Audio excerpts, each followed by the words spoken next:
भाई के बार बार बुलाने पर कुमकुम बच्चों के साथ अपने मायके जाने को तैयार हुई।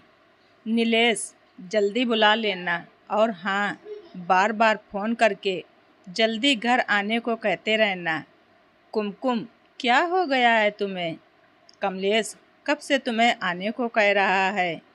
जा रही हो तो कुछ दिन आराम से रह कर आना। भाई है तुम्हारा, अचानक इतना परेशान क्यों हो रही हो? आराम से रह कर आना।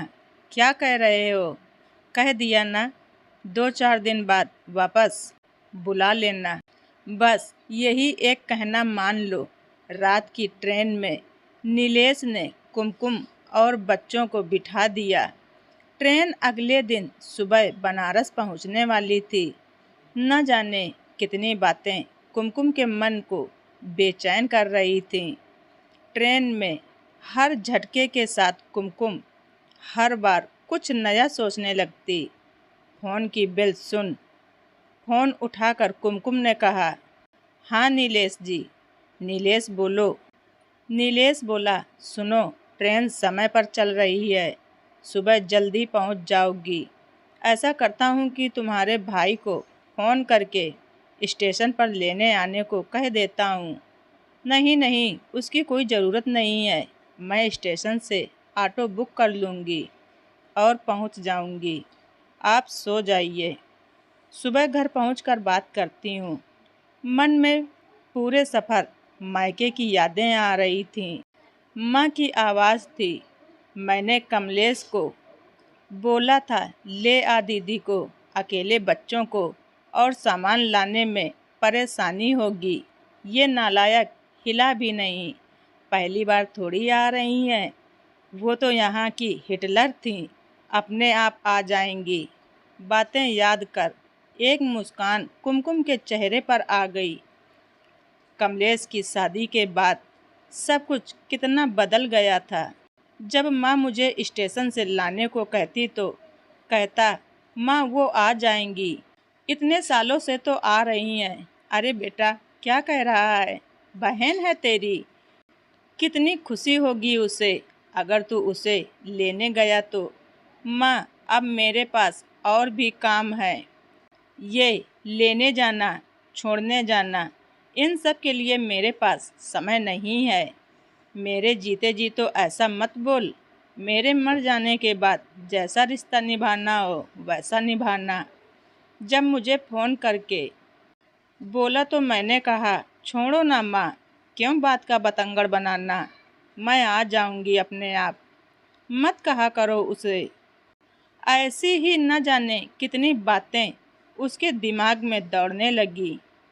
ज़बरदस्ती आंखें बंद करके सो जाने की कोशिश की तो थोड़ी देर में आखिर नींद आ गई।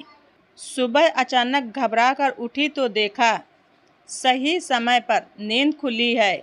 गाड़ी स्टेशन पर आ चुकी थी। बाहर जाकर देखा तो बनारस लिखा था। बच्चों उठो, चलो हमें उतरना है, जल्दी करो, नीचे उतरकर ऑटो बुक कर लेंगे। अलसाई आंखों से अपना सामान लेकर कुमकुम और बच्चे उतरकर खड़े हो गए। कुमकुम मन ही मन सोचने लगी, अगर माँ होती तो अभी तक 10 बार फ़ोन कर चुकी होती। पता नहीं घर का माहौल कैसा होगा, जाते ही किसका सामना होगा, और भी न जाने क्या क्या। जैसे ही बच्चों को उतारा, कमलेश आ गया था और बोला, मैंने पूरी कोशिश की है तुझे माँ की कमी महसूस ना हो। माँ के बिन भी मायका होता है। भाई भाभी के साथ अपनेपन में कोई कमी तो नहीं। कैसी बातें कर रहा है। एक बात कहूँ, ये चिंता फिक्र काश तूने माँ के सामने की होती तो उनकी उम्र के 2-3 साल और बढ़ जाते। आज उनके जाने के बाद वही सब करना जो वो जीते जी चाहती थीं। कमलेश भारी मन से बोला, पहले लगता था जब मैं काम खुद कर रहा हूँ तो माँ बार बार बोलकर क्यों टोक रही है। अब समझ आता है, वो उनकी चिंता थी और उनकी चिंता में छुपा प्यार था। हम बड़े हो गए थे, पर शायद उनके लिए तो बच्चे ही थे। पर ये सब समझ आया उनके जाने के बाद। लेकिन तू है ना, बिल्कुल माँ जैसी। कुमकुम को कमलेश की बातों में अपनापन तो दिख रहा था। पूरा दिन मन भारी था। देखते ही देखते 10 दिन कब बीत गए। मायके की हर चीज में माँ की मौजूदगी आज भी थी। कल वापस ससुराल जाना था। शायद इसलिए मन बहुत उदास सा था। सब देर रात तक बातचीत करते रहे। अचानक भाभी को याद आया, अरे दीदी, माँ के कमरे में उनका एक बक्सा रखा है। वो शायद उनका सबसे खास बक्सा था। ये उसकी चाबी है। मैं चाहती हूँ आप उसे खोलें। ऐसा क्यों? माँ की हर चीज पर तुम्हारा अधिकार है। जब हमने किसी भी चीज के लिए कभी कुछ नहीं कहा तो आज ये बक्सा और उसकी चाबी। दीदी, माँ हमेशा कहती थी इसमें उनकी यादें हैं। मेरे बाद कुमकुम ही है जो उसकी कीमत समझ सकती है। बुरा मत मानिएगा, अच्छा होगा अगर इसे आप ही खोलें। कुमकुम ने बक्सा खोला। दुनिया भर के सामान से भरा बक्सा। ऊपर से सब हटाती चली गई। पापा का कुर्ता पैजामा रखा था। देख, ले आया इस बार कुर्ता पैजामा, संभाल कर रख। कमलेश के जन्मदिन पर पहन लूँगा। दुनिया आगे बढ़ रही है। लोग सूट पहनते हैं और आप हद करते हो। पूजा पाठ थोड़ी है। लेकिन कमलेश के जन्मदिन का अरमान मन में दबाए पापा एक एक्सीडेंट का शिकार हो गए। सब कुछ यहीं छोड़कर चले गए। शायद माँ के लिए पापा की पसंद का कुर्ता पैजामा उसी दिन से बेहद कीमती हो गया था।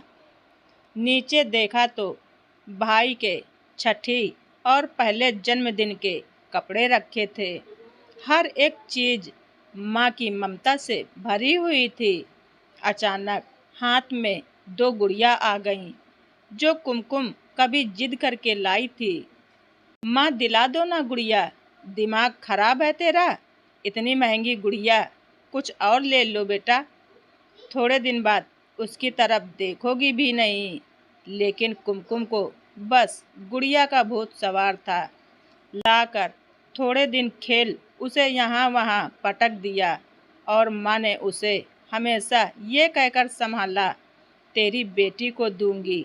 ऐसी यादें बक्सा में कैद की जो शायद एक माँ के लिए बहुत खास थीं। भाभी, क्या ये बक्सा मैं? हाँ दीदी, इसकी कीमत आपसे ज़्यादा कोई और नहीं समझ सकता। सब सो गए। कुमकुम दीवार पर लगी माँ की फोटो को देखती रही। कहाँ चली गई माँ? सब कुछ होते हुए भी तुम्हारी कमी कोई पूरी नहीं कर सकता। माँ की आवाज़ मानो उसके कानों में आ रही हो। कुमकुम, सारा सामान रख लिया ना?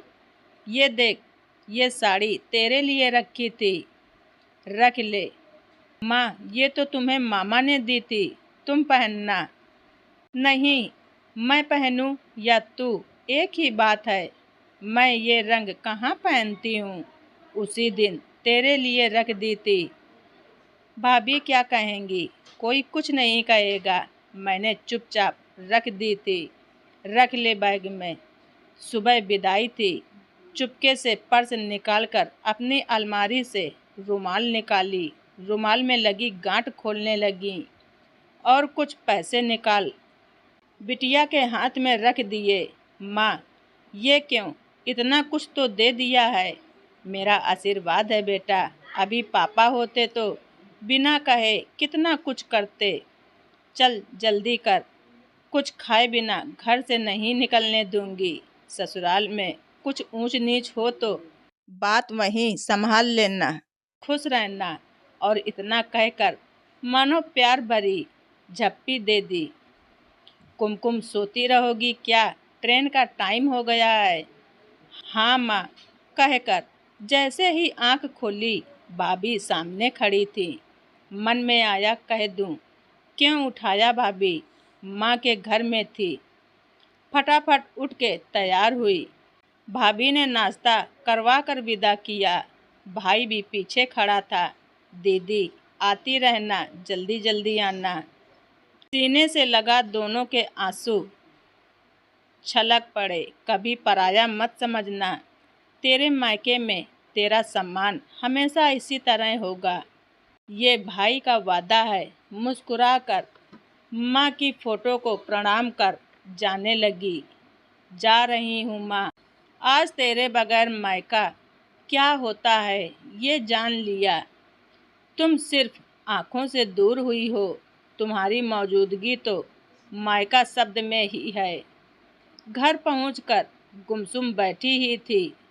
क्या हुआ मैडम, तुम तो 2-4 दिन में आने वाली थी, नीलेश ने पूछा। भाई के मुंह में बंद कर रह गई। सारे गिले शिकवे लगता है दूर हो गए हैं। तुम तो जाने से पहले इतना घबरा रही थी। ऐसा लगा माँ बिना मायका। आंखों में आंसू लिए बोली। माँ बिन मायका नहीं होता। उसकी मनोहर डांट, प्यार सब अपने आप में अनूठा होता है। उसका गले लगाना, उसको बातों में अपना बचपन जी लेना। बेशक कमलेश ने पूरी कोशिश की है कि माँ की कमी ना खले, लेकिन वही बातें ये एहसास करा गईं कि कल तक कुछ भी बोल देने वाला, लड़ झगड़ अपना प्यार जताने वाला भाई आज जिम्मेदारियों से बंद कर मुझसे कितना दूर हो गया है। जिन बातों के लिए माँ ताना देती थी, आज सब बातों का ख्याल रख वो अपनी जिम्मेदारी बखूबी निभा रहा था। माँ के जाने से मेरा भाई दूर हो गया। उसकी जगह एक जिम्मेदार पति, पिता और रिश्ता निभाने वाला भाई खड़ा है। आंसू पोंछ कर बोली, माँ बिन मायका कैसा जी। मायके की कल्पना करने से भी माँ आती है। कमलेश आते आते कह रहा था, जल्दी आना। यही तो मायके की दूरी का एहसास हुआ। पहले मन में जाने की उत्सुकता थी। माँ हर घड़ी कहती थी, कब आ रही हो। ये सच है, मायके में चाहे जितना भी आपका इंतजार हो रहा हो, माँ बिन मायका मायका नहीं होता। भाई भाभी, भतीजे भतीजी सब होते हैं, सब अपने ही होते हैं, पर माँ नहीं होती। माँ बिना मायका न जाने क्यों अधूरा सा लगता है। तो दोस्तों, आप सबको हमारी बिन माँ के मायके की कहानी कैसी लगी कमेंट बॉक्स में ज़रूर बताएं। चैनल पर नए हैं तो सब्सक्राइब करना ना भूलें। ज़्यादा से ज़्यादा शेयर करें। धन्यवाद। रिचा वाइस।